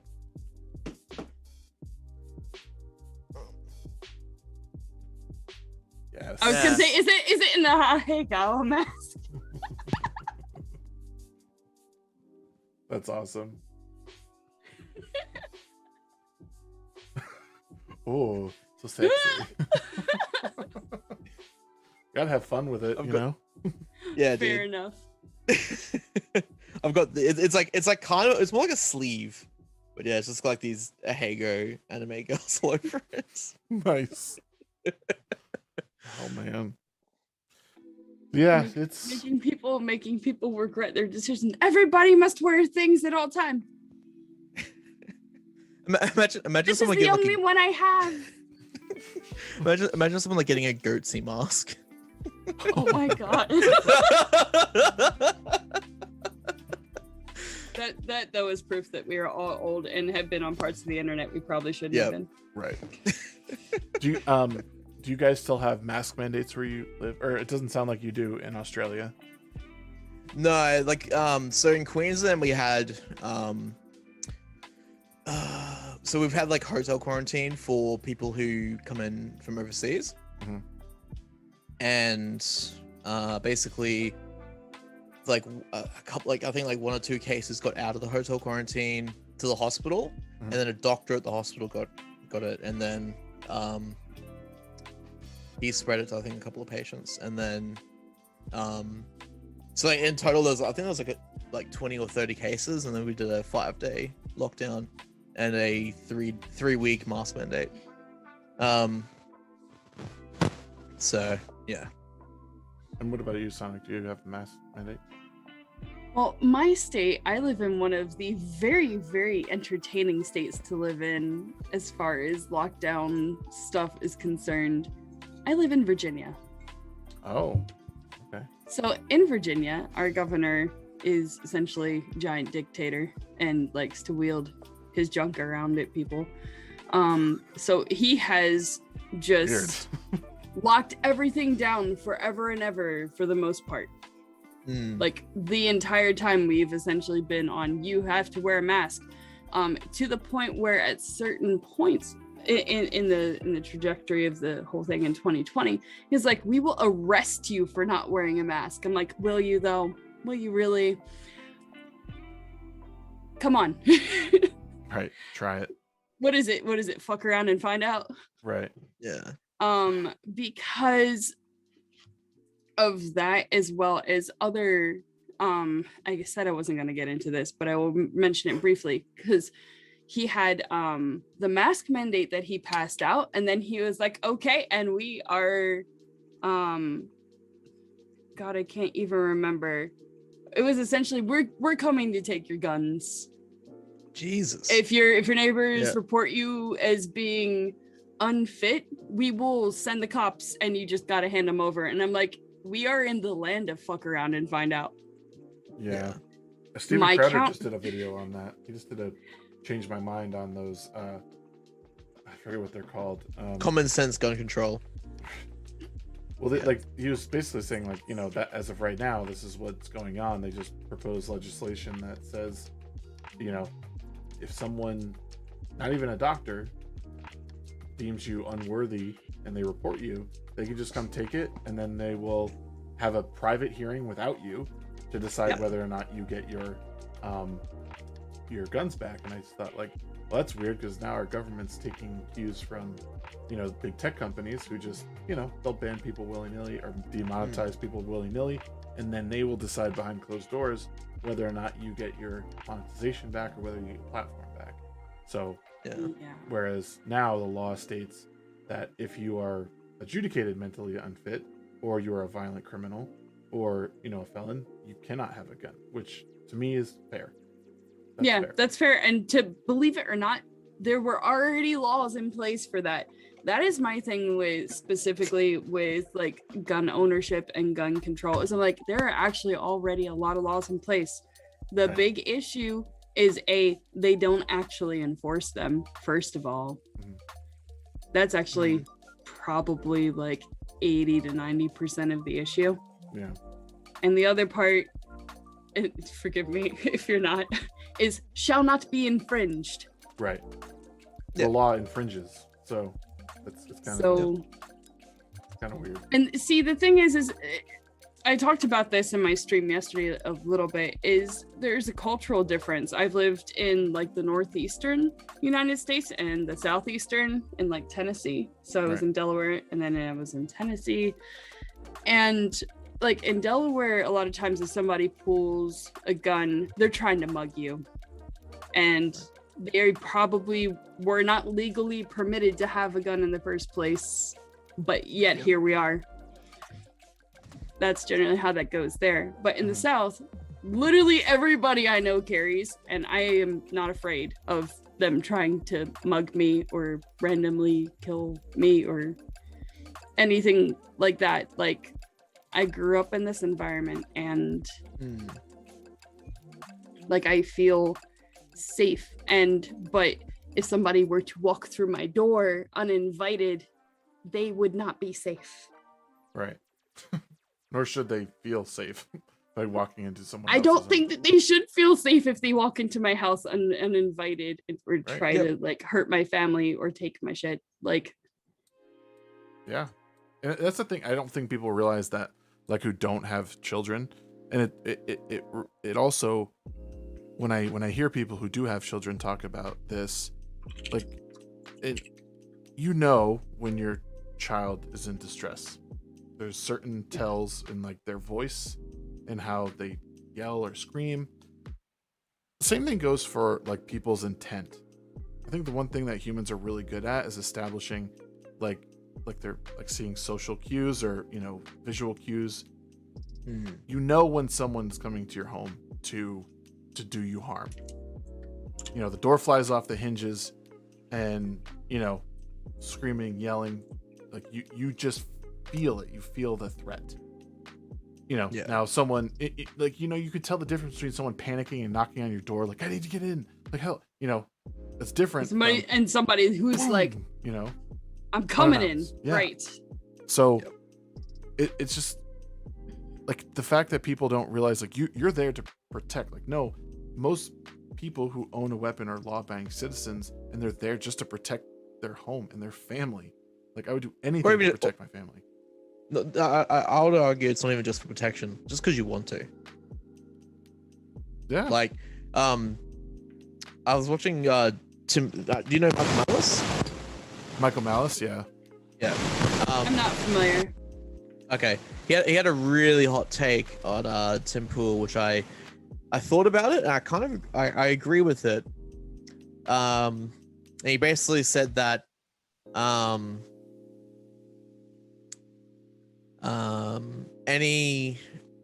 anyone who enforces unconstitutional laws is a criminal. Interesting. Yeah. And then he said, by proxy, almost all cops are criminals. And I was like, interesting. Right. Because it's like, yeah, I'm from Australia, right, where like, unless you have like a really specific reason for having a gun, you can't get a gun. Right. Right. My grandpa claims that he has a weapon that he lost in a boating accident during the buyback after the Hobart shooting. That's kind of like it's kind of hard talking about coming from Australia, but like it's like the same thing here. Like, I feel like when a government starts to encroach on those sort of fundamental rights, that's when you've got to really be skeptical. Right. Yeah. Well, that's why I said when Sonic was talking about like when you are legislating any sort of gun law, like, and I kind of spoke up and said like, well, it's an infringement on your Second Amendment right, like any law against that. And I think that's what he was basically speaking. And I remember when he was on last time, I didn't catch the whole episode, but yeah, that's, I mean, and actually Tim has said it recently in some of his stuff about that very thing, about gun laws and how they're just, it's already an infringement on your rights. Like, and I think he even said in that episode about, or maybe it was with Alan West, I forget, but he was talking about how like, he's like, yeah, even a felon should have it. Like, it's their right. And I was just like, oof, talk about a take. Yeah. Man. Like that's, you know, I mean, I get like in some ways he's just talking, but like and he's not wrong in what he's saying. Like that was your God-given right to protect your family, to protect yourself against the government. Then it's sort of like the argument of like, well, does being a felon like for life, does that mean that for life you can't participate in society, right? Because that's essentially what, if you are a convicted felon, regardless of whether you deserved it or not, you're essentially removed from life. You can't vote. You're legally a slave for the state when you're in prison. Right. And when you get out, like, you can't vote, you can't have a gun. It's fucking almost impossible to get a job. Like, you're really hard to get a job if you are a convicted felon. I was gonna say, I don't know how it is in Australia, but here it's actually surprisingly easy to get a job if you are a felon, but not if you have like a misdemeanor, like you stole a wheel of cheese or something from a grocery store. Like, can't you find a job? Like, sexually assault somebody, go into jail as a felon. There are lots of felon back to work programs, and a lot of companies in the US get kickbacks for hiring people who were previously felons. Sure. Well, the point is, though, is there is a road to redemption.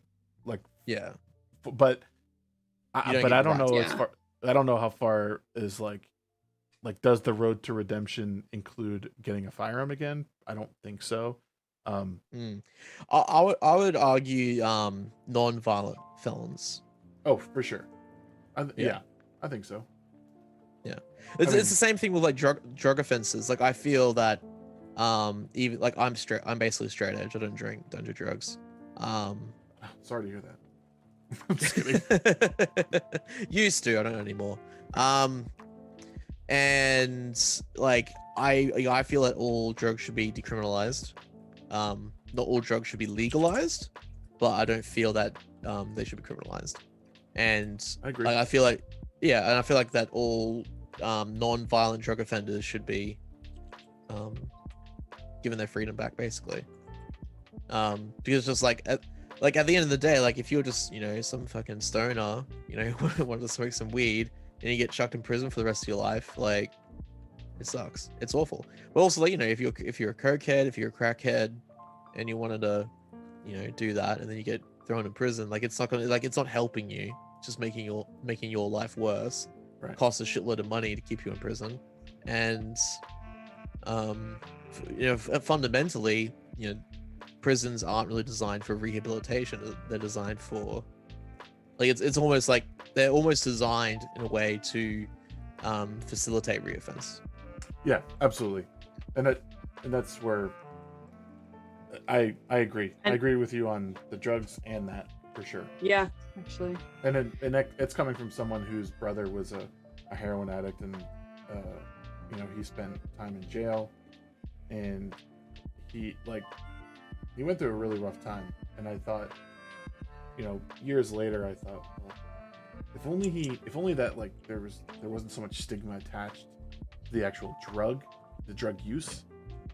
Like, I mean, because again, like, if someone wants to do something in their spare time in their home, who am I to say otherwise? Like, do whatever you want in your house. But if you go out and you're high and you get into an accident and you hurt someone, well, you are responsible. You're responsible. But the crime is, you know, involuntary manslaughter if you hit someone and kill them, or you know, the grand theft, you know, or whatever, the driving under the influence. Driving under the influence. You know, that's the crime. It's not like I don't want someone to do something, go to the hospital, they find out they're high, they just lock them up. You're not doing that person any service, you know. Yeah. Now I don't want people to do drugs, of course. Like I want them to live healthy lives. But you know, again, I'm not gonna, if someone's in the privacy of their own home doing something. No. Yeah, exactly. Yeah. It's one of my viewers, Panda, says there are 19 states in the U.S. that allow felons to vote. oh wow, there you go. Actually, Is that are they allowed to vote in state or federal elections? that's a good question. I know, That is a good question as well. Do you know that, Panda? and I do remember them talking. At least, you know, people on the left were really pushing to allow felons to vote recently. And most of them, and that was a big point of contention because, again, these a lot of these voter laws are being changed unilaterally and not through proper, not through the state Congress or and so Answer is state only. state. Yeah, Okay. that makes sense. Question: do felons still have to pay taxes? I believe they I do. believe yeah. so. Yeah, Okay, so why is there taxation without representation? taxation is theft. Yep. Yeah, I'm definitely on the taxation and theft curve. I had to pay. So I did my taxes the other day, and I think I knew it already, but so you have to pay taxes on unemployment. So It's money I've fucked. already been Yeah. taxed on, I have to pay taxes again. Yep. Yep. Like It's bullshit.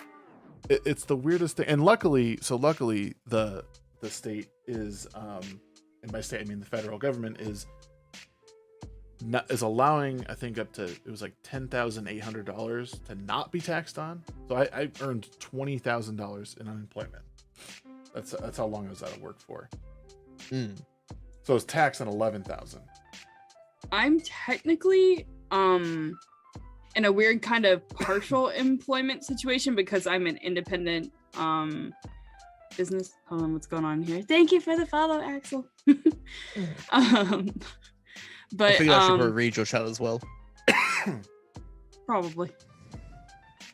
Ow, excuse me. No. I will try to follow you back in a bit. I can't access No, it now. easily at the moment. No. Follow for follow. And I don't do that crap. That's such a crock of shit. Anyway.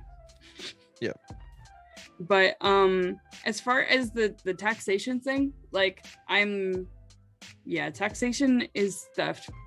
I am okay with a level of tax for maintenance purposes essentially, but my rule is actually I'm for a 10% flat tax. You make $10, you pay $1. You make $100, you pay $10. You make $1,000, you pay $100. Right. And it scales evenly. And everybody's like, pay their fair share. I'm like, but yes, but you have a sliding scale, and that's not fair. That's not percentage. That's not even. That doesn't make sense at all. Yeah, a flat tax would be good. It'd be nice, if we only paid 10% and massive corporations also only paid 10% rather than paying like 1%. I'll tell you what I am over though is them. So you get taxes taken out of your paycheck here, right? On the regular. And at the end of the year, you pay taxes on your taxes. And when you buy food, you pay taxes on your food. And your cars, you have a wheel tax. And when you buy gas, there's a gas tax.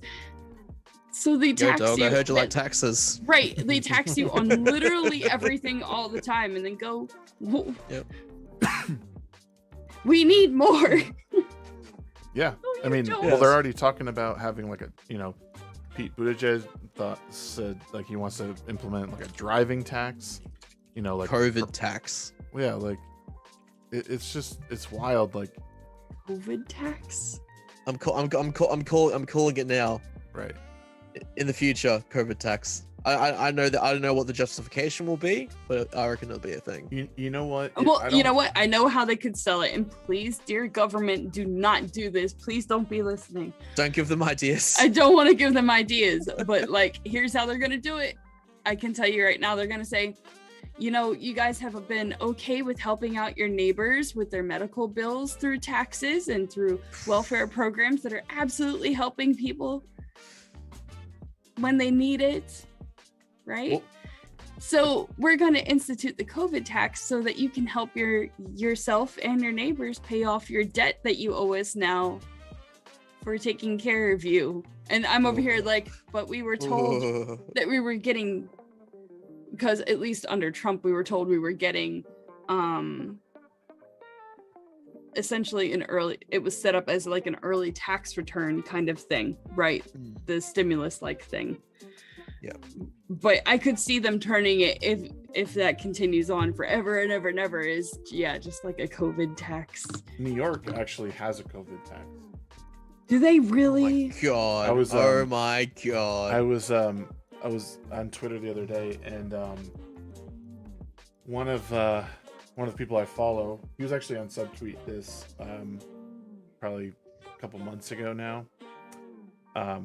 So he was an actor. He lived in New York for many years, and now he lives in Atlanta. But he posted a receipt from something, and it had like the little COVID tax on the bottom. Help recover money from the past year. That's gonna be it, man. Jeez. I've got another one for you from one of my viewers, and I didn't think about this, but this is also true. The government will give you a student loan from government money, and then they tax you on your student loans. Essentially, yeah.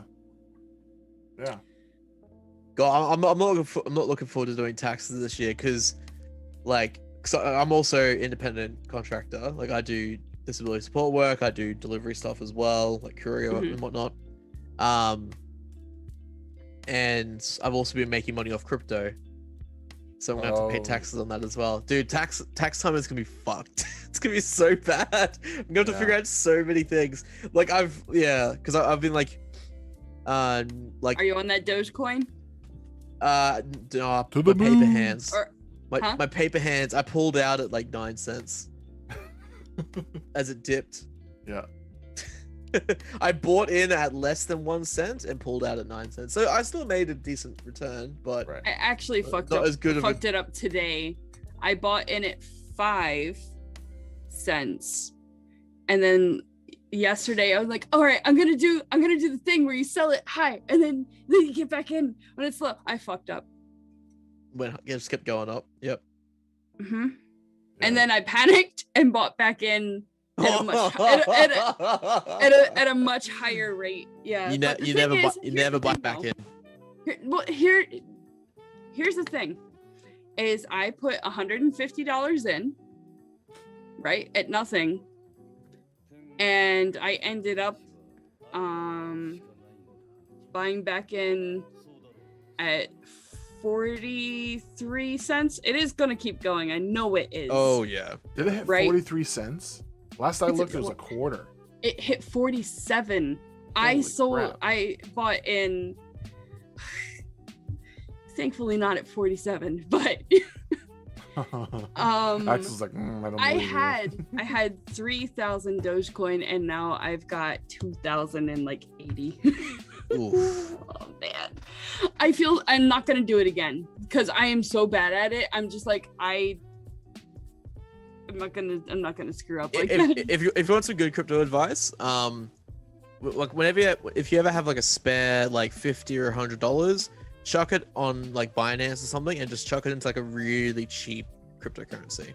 Yeah. Mm. And just let it sit, because like I made a couple of hundred off XRP, and then I sold most of that before it crashed when the fucking SEC tried to go after them.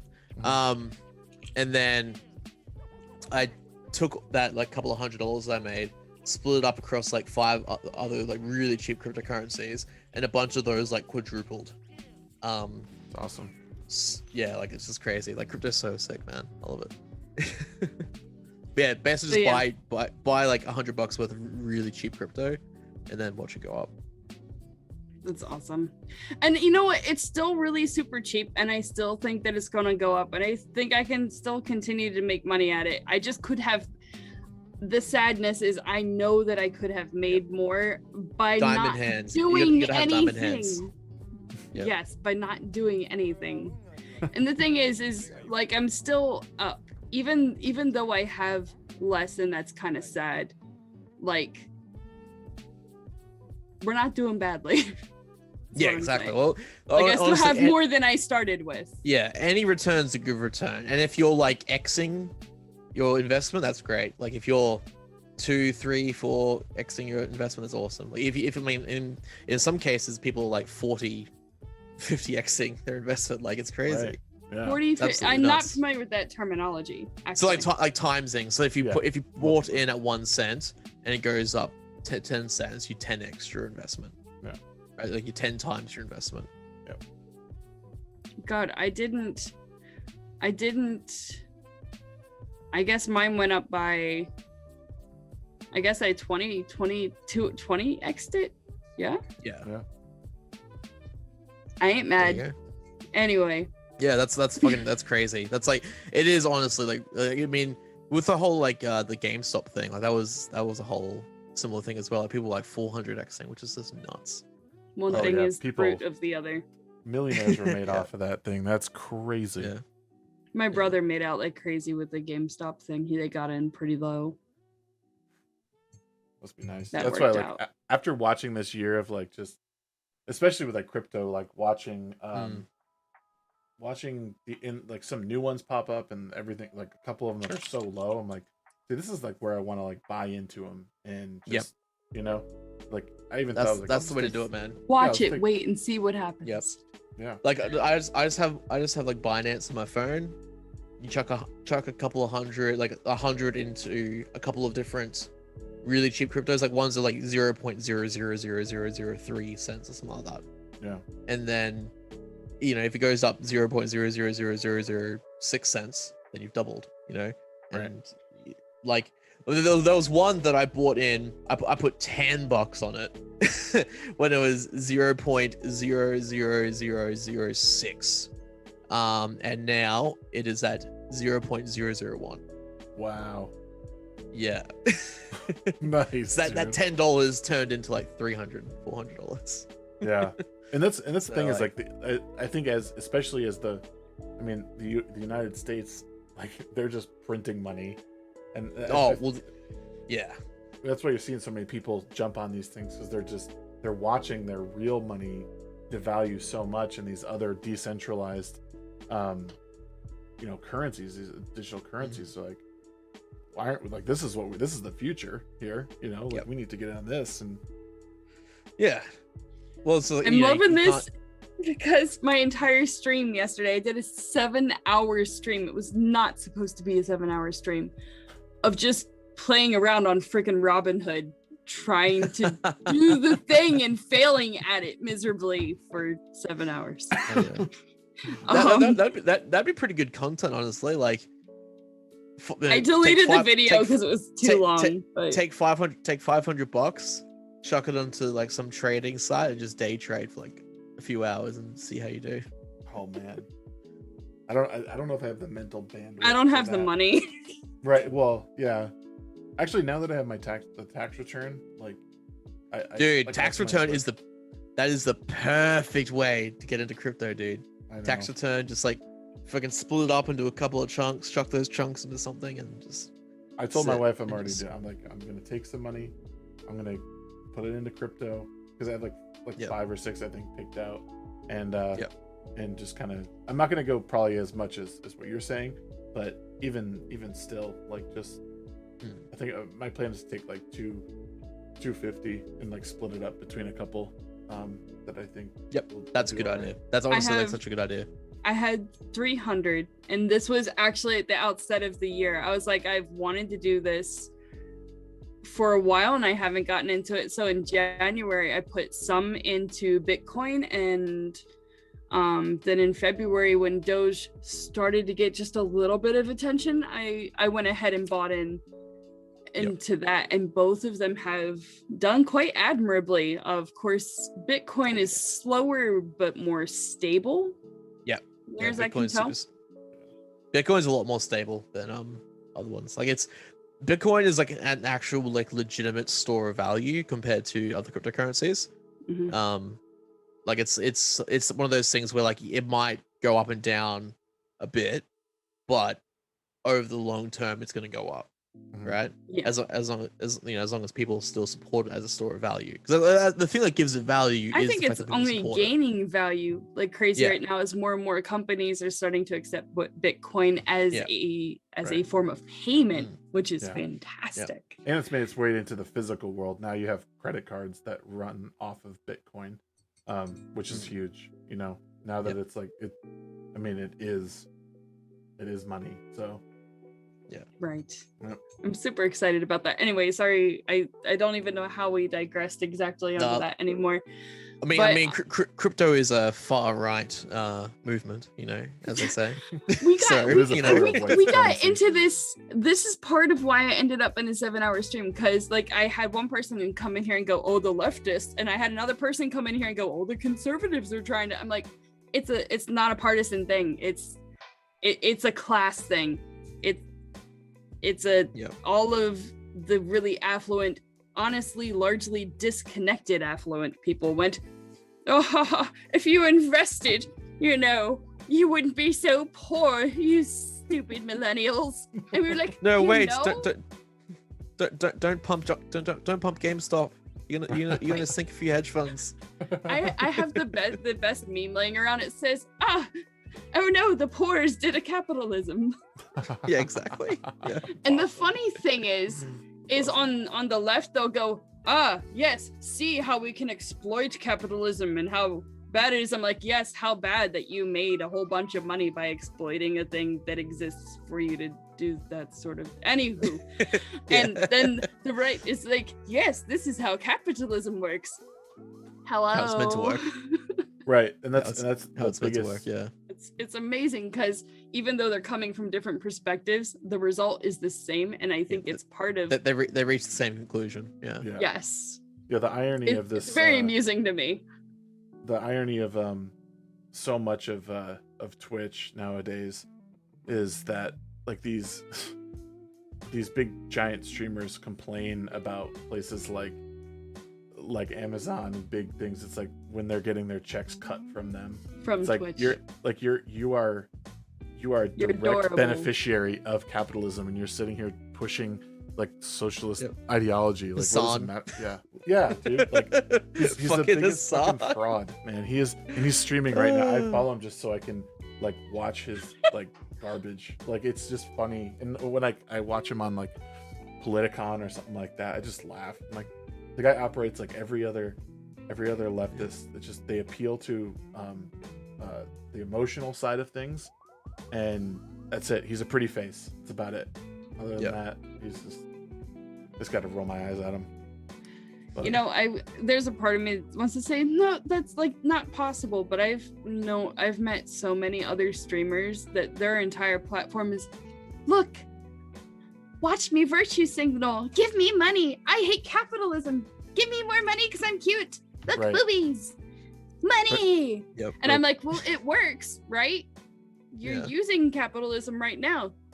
I'm not criticizing how you're doing it, actually. I'm just letting you know that the reason you're able to sell your assets, either your intellect or your body or whatever, like assets. It's working. Your assets, it's working, right?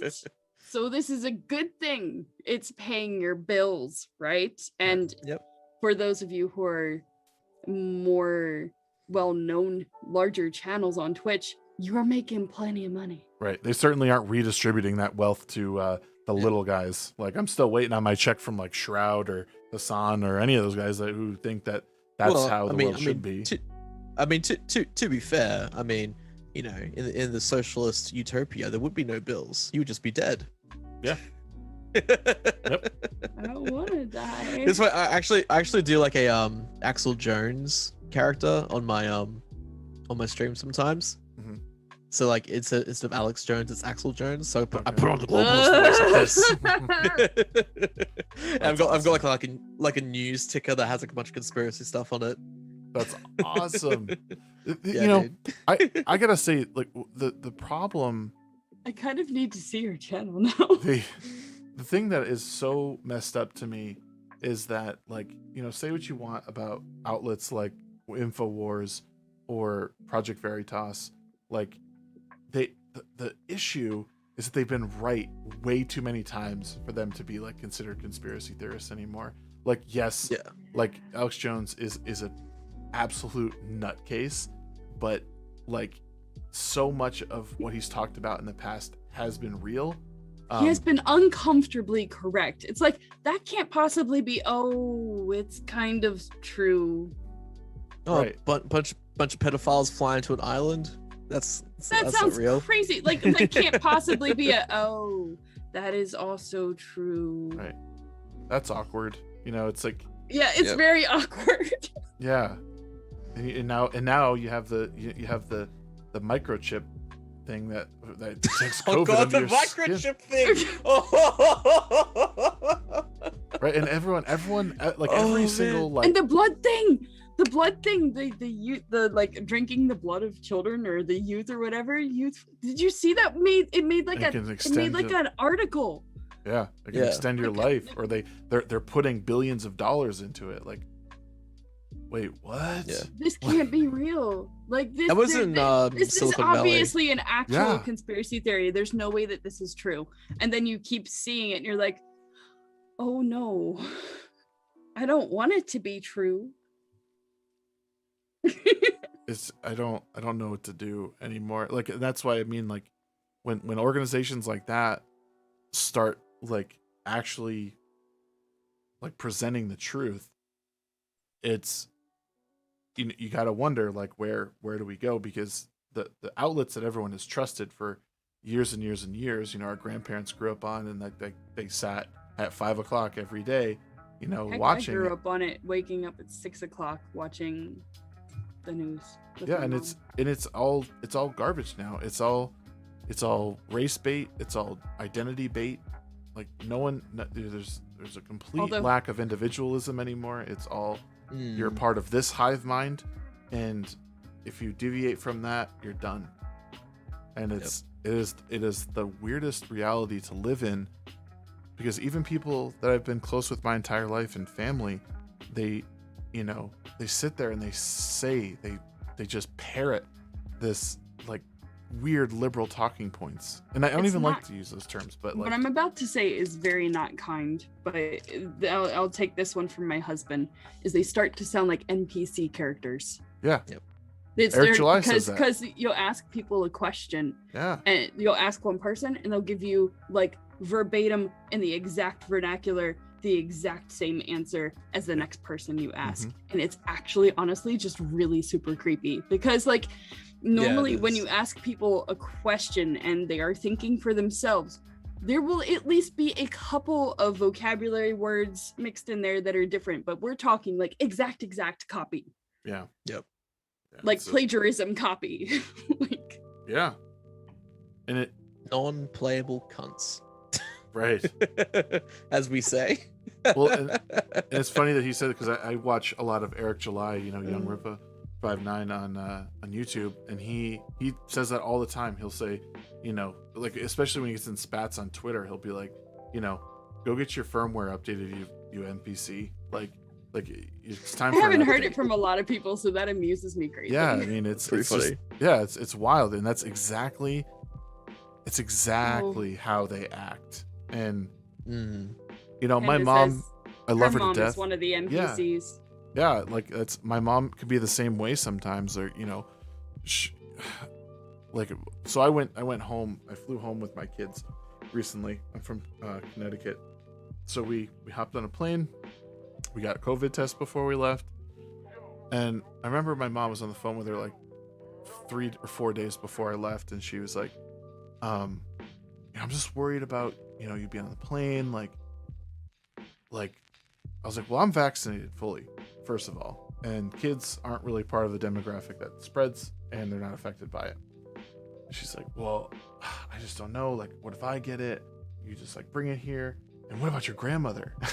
And at the time, my grandmother's like 67. She was in Florida.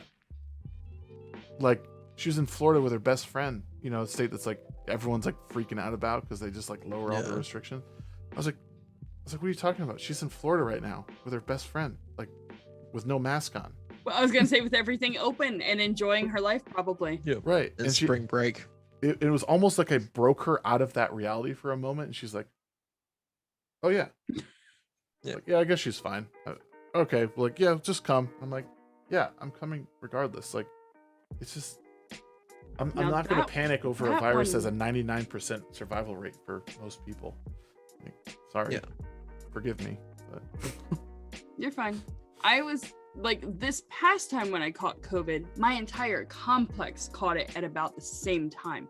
Like, my entire neighborhood, we don't know who was patient 0 or what, or I don't know, just being around the same air. I don't know, but like, that's like 1, 2, 3, 4, 5, 6, some 7, 8, dude was 9. just coughing into the AC system. Something like that. Like, so I don't know, 15, anywhere between 10 to 20 people a building, depending on whether it's couples or families. And there are 6 buildings, so let's say 100 people. 1 went to the hospital. A good friend of mine, and she had what was essentially a pneumonia from it, and she was there for a while, and she was not in the ICU, but they were keeping her close. And even her, she's like, look, I've had a pneumonia before. I've actually been in the hospital for a pneumonia before. It's fucking pneumonia. Right. You know what's crazy to me is that, like, you know, we've heard for the past year, right? Like, you gotta stay inside. You gotta mask up. 6 feet away. You know, 14 days to slow the spread. Turns into a year. And like, not once have I heard of any companies like updating their ventilation systems, or you know what I mean, like these actual like actionable things that you could do to perhaps like help spread, like to reduce spreading of things, you know, because that's seems to be how a lot of this stuff is occurring, especially in offices or in your homes, is that it gets in the ventilation's blown all around. Like, but not once have I heard like companies be like, you know what, we're putting $200 million to update all of our filters in our giant building so people can get back to work and start working and make not once. I'm gonna have to get going. Sorry. No, it's fine. We should probably wrap it up anyway, because we got like kind of off topics. But guys, a bit. Yes, we did. But this was a lot of fun. Yes, it's been fun. Yeah. I want to thank you guys. Real quick, do you want to tell people how they can find you, where you're at on social medias? Yeah. Go ahead, Axel. AxelDG on everything. It's if there's a social media platform, I'm probably on it. Except I'm on TikTok. I've been trying to post stuff on TikTok and get into that whole thing, but I'm not. Do you really want to? Do you really want to get into TikTok? I'll just give me some Ritalin, maybe I'll be able to relate to Zoomers. But yeah, AxelDG on everything. I'll be streaming a little bit later on. But yeah. Awesome. And Sonic, where can we find you? You can find me on all the things: Twitter, Instagram. I do have a TikTok that I have poorly attempted to do something with twice. Let's see, Facebook, Twitch. And I am a music producer as well, so if you want to hear my stuff, it's SonikBuster on literally any platform, like Bandcamp, iTunes, Google Play, Spotify, etc. Awesome. Also, I am currently working on a series of DMCA safe albums. First album is going to be a hardcore album. It's like hardcore metal / punk. Second one is planned to be like alt rock, kind of like in the lieu of like Placebo and late 90s sort of, I don't know, like emo rock, I guess. And then third album is going to be a J-rock album, but a J-rock album. But I'm not Japanese, so is it still J-rock? It's like the Avatar anime debate. But yeah.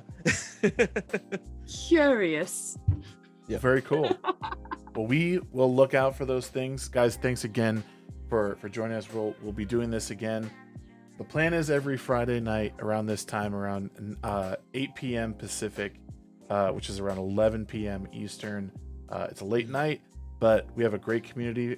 Cancel the culture. Links I'll leave down below. Join the community if you've been affected by cancel culture in the past, or if you just stand against it. We don't like it. We want it eradicated. We want free speech. We want free discourse. That's the plan. And again, thank you everyone for joining me tonight. You guys have a wonderful evening, a wonderful day, Axel, and we'll see you guys next week. Thank you. Catch you guys.